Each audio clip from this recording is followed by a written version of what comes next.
AP CM Chandrababu ఏమన్నా real estate వ్యాపారం మొదలుపెట్టారా అని ఏపీపీసీ అధ్యక్షురాలు షర్మిల ప్రశ్నించారు.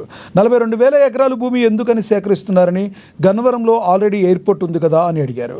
గన్నవరం ఎయిర్పోర్టు పెంపు పనులే అలానే నిలిచిపోయాయని, మరో ఎయిర్పోర్టు కోసం 5,000 ఎకరాలు ఎందుకని ప్రభుత్వాన్ని షర్మిల నిలదీశారు. పెద్దదైనట్టు ఆలు లేదు, సూలు లేదు, కొడుకు పేరు సోమలింగం అన్నట్టు దేనికండి అని అడుగుతున్నాం.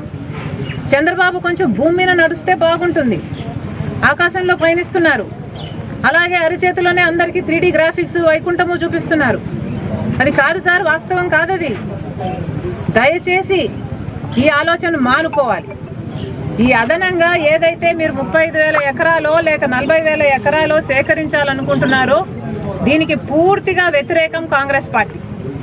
మేము దీనికి ముమ్మాటికి ససేమిరా వ్యతిరేకమని బహిరంగంగానే చెప్తున్నాము. ఎందుకంటే ఇంత అధ్వానమైన రిడిక్యులస్ ప్లాన్ ఇంకొకటి లేదు. పైగా చంద్రబాబు గారు చెప్తున్నారు ఇన్ని వేల ఎకరాలు ఎందుకు అంటే 5,000 ఎకరాలేమో ఎయిర్పోర్ట్ కట్ట.